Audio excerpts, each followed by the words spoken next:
number 2 role still up for grabs? Are you guys still competing for that number 2 role? Number 2 role? Like number 2 string quarterback. The back. Oh, Yeah. honestly, bro, I really don't look into that. I don't care.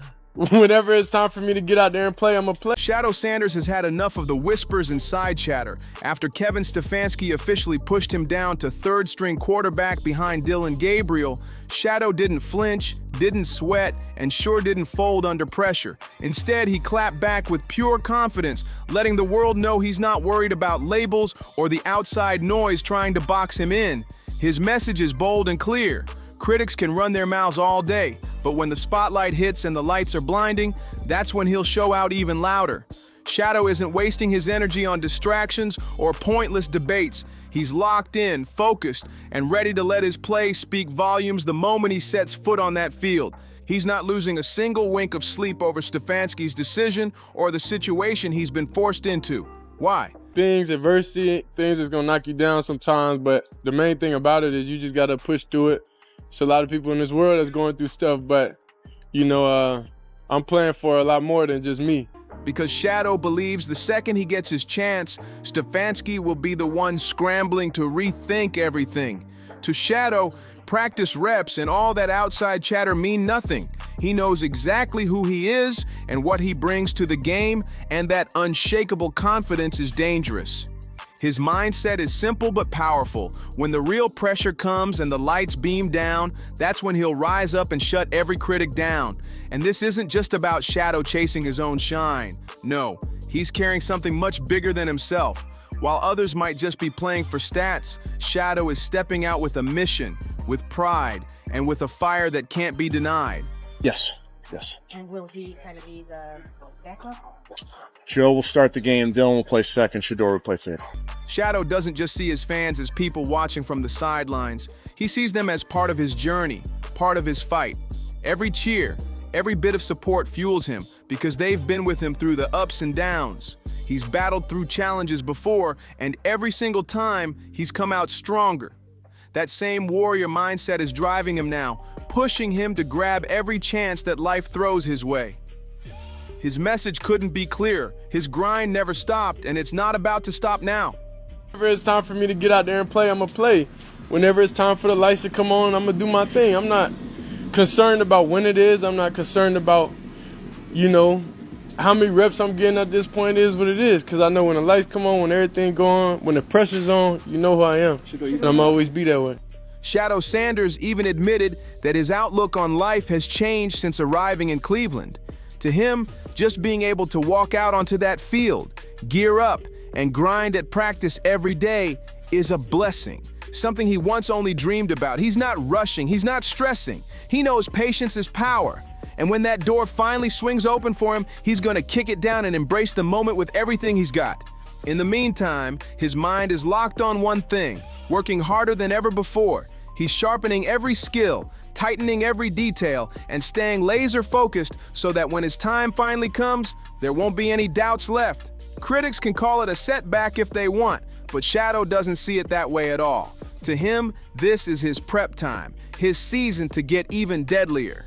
And when the lights hit and his shot arrives, he's promising to unleash it all and prove exactly why he's built for this stage. Truth be told, Shedeur is backing up every word he's been spitting.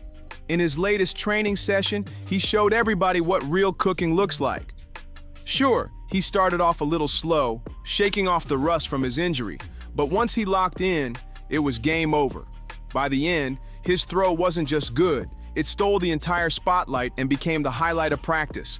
That pass didn't just hit, it screamed loud and clear that Shedeur is climbing back to full form and ready to snatch the moment. That single play spoke louder than any press conference ever could. It wasn't just a touchdown pass, it was a warning shot. It showed the poise, accuracy, and vision that make him dangerous. The way he broke down the field, trusted his arm, and delivered with surgical precision made it clear he's not just practicing, he's plotting something way bigger. It was the type of throw that forces coaches to look twice, makes teammates rally behind him, and makes critics choke on their words. And when it came to Dillon Gabriel's little remarks, Shedeur didn't waste time firing shots back. The main thing about it is you just got to push through it. There's a lot of people in this world that's going through stuff, but, you know, I'm playing for a lot more than just me, you know. So regardless of pain, that's always how I've been, even in college, you know. So in high school and everything from when I was young, regardless of like physically, you know, if I don't feel my best, I still gotta go out there and execute with no excuses. Instead, he played it cool and collected, saying that even though Gabriel swore those comments weren't aimed at him, it never crossed his mind to dwell on it. Shedeur explained he believes God gave him the strength to stay grounded, to not react to every slick comment or piece of gossip tossed his way. To him, outside noise is just static. He's too focused on the bigger picture. But here's the twist. While his words came off calm, his body language told a whole different story. You could see it in his eyes. He's carrying fire, waiting for the perfect time to let it all out. The way Shedeur carried himself said it all. He knew those comments were thrown at him no matter how much Gabriel tried to spin it. But instead of letting it shake his confidence, Shedeur flipped it into quiet motivation. That calm demeanor wasn't him ignoring the shade. It was him showing that he's bigger than petty back-and-forth games.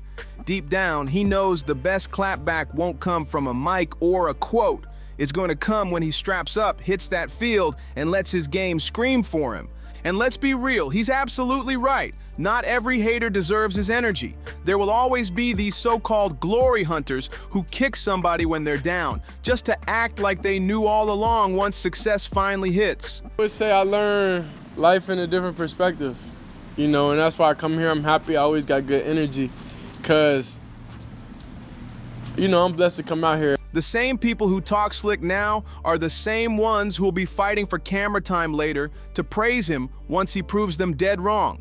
And speaking of voices flipping, Colin Cowherd is already leading the pack with non-stop shade at Shedeur Sanders. He hasn't missed a single opportunity to pile on criticism, making sure every doubt gets louder. Cowherd even went as far as to say Stefanski finally made the smartest call by moving Dillon Gabriel up to second and pushing Shedeur down to third. In Cowherd's eyes, that move wasn't just strategy, it was Stefanski flexing his genius coach instincts like he just pulled off some master chess move. But let's not twist it. Those words hit different, and Shedeur heard every single one of them. His silence doesn't mean weakness, it means he's loading up his answer for the only stage that matters. But let's be real, it's hard to ignore how fast Colin Cowherd is to throw Shedeur under the bus. It almost feels like he's rooting for him to fail instead of just waiting to see what the kid can actually do. And Cowherd didn't stop at criticism, he straight up mocked Shedeur and the people riding for him. He pointed out how more than half a dozen NFL squads are starving for a starter, and over a dozen more are desperate for a reliable backup, yet none of them touched Shedeur. Then he twisted the knife even deeper, reminding everyone that Shedeur got drafted in the 5th round while Dillon Gabriel went in the 3rd. To Cowherd, that alone says it all. He claims the league already made their statement loud and clear about where Shedeur stands. And in his words, Shedeur's supporters can't keep brushing that off anymore because the draft numbers don't lie. Cowherd framed it like the truth was finally hitting them, and he wasn't about to let anyone forget it. But here's the catch, Shedeur Sanders ain't cracking under that pressure. His journey in Cleveland is being written with resilience, focus, and quiet fire. Being placed at QB3 behind Dillon Gabriel hasn't shaken him, it's fueled him. From day one, he's made it clear his eyes are locked on the bigger picture, his growth, his preparation, and the moment he finally gets unleashed on that field. Every jab, every doubt, every so-called setback isn't breaking him. It's sharpening him, and if his latest training sessions are any sign, the storm he's building is about to get very real. Even fresh off an injury, Shedeur wasted no time finding his rhythm. Honestly, I don't even think about nothing. I don't think about anything. If it's not words or anything, you know, at this point, it can't do anything to me. You know, I know, the God put the ability and the power within me to not even think about nobody else's comments, not care. It is what it is. I spoke with him. He said, nah, bro, that wasn't. He said, that wasn't. He told me on the plane. He came up. He was like, nah, bro, that wasn't at you. I see how they trying to spin. I'm like, oh, all right. I'm not tripping, regardless of whatever it was. He lit up practice with sharp throws, capped off by a flawless touchdown pass that had everybody talking. That single play wasn't just clean. It was a statement. showing off his precision, his poise, and the confidence that makes him stand out.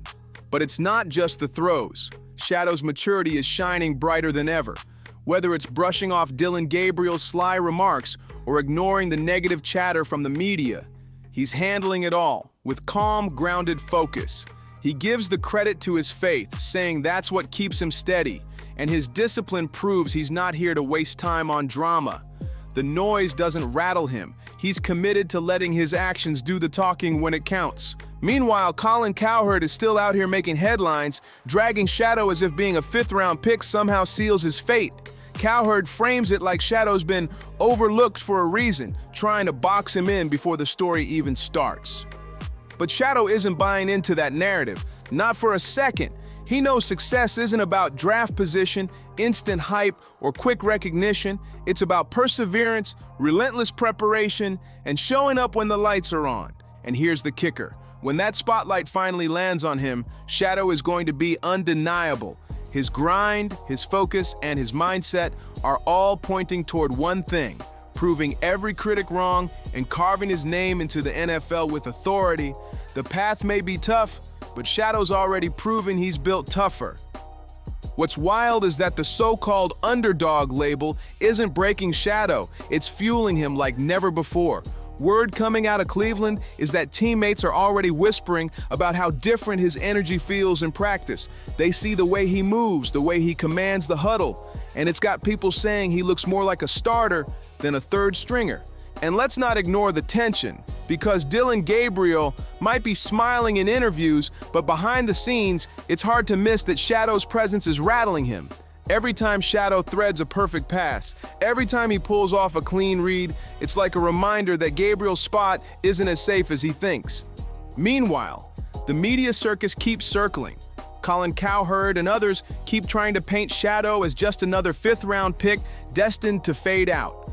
But insiders are saying something totally different, that Stefanski's safe move might blow up in his face if Shadow keeps stacking highlight practices.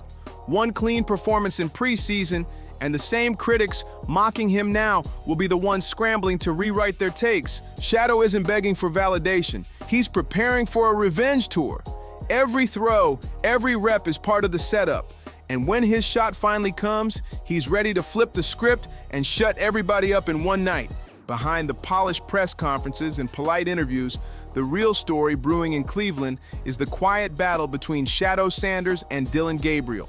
And many of us believe Jimmy Haslam, the owner of the Browns, is the one that nudged the front office into drafting him. So the Browns drafted Dylan Gabriel 2 rounds before. So you can run to your Reddit board and dogpound.com and say it's a conspiracy, but the whole league told you he's a 5th-round quarterback. And the Browns are telling you, Kevin Stefanski, who won 11 games in 2023 with nonsense in a division with the Ravens, in the AFC. He's like a 3rd-string quarterback.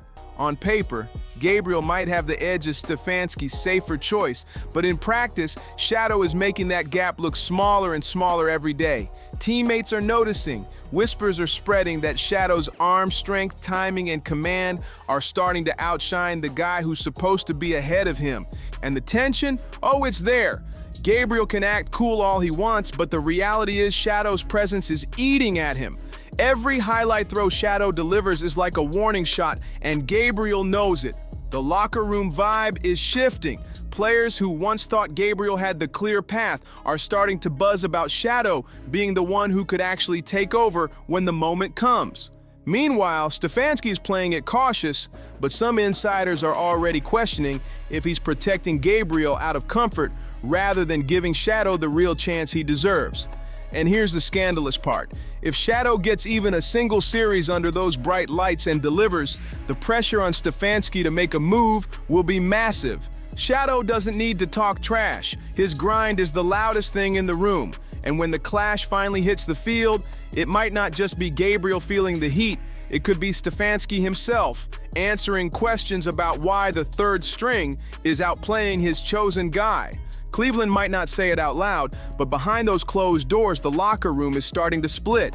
Some players are still rolling with Dylan Gabriel because he's Stefanski's pick, but more and more eyes are shifting towards Shedeur Sanders. They're seeing his work ethic, his arm, his composure, and whispers are spreading fast that the so-called third string might actually be the most dangerous QB in the room. And that's where the tension gets juicy. When teammates start debating who should really be leading the offense, you know cracks are forming. Shedeur isn't even campaigning for it. He just keeps stacking highlight throws in practice, forcing people to take notice. Meanwhile, Gabriel's body language has been telling on him. Cool in front of cameras, but in practice he looks rattled every time Shedeur shines. Even the coaching staff isn't blind to it. Stefanski's sticking to the safe script in public, but insiders say he knows what's brewing.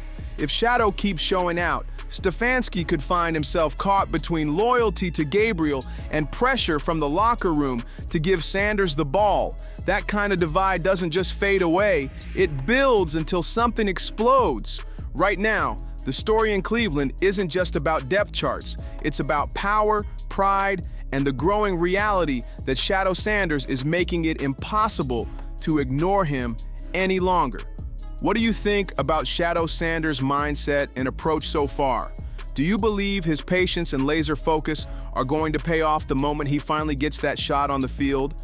And how much weight do you think outside criticism, like Colin Cowherd's nonstop shade, really has on a young quarterback?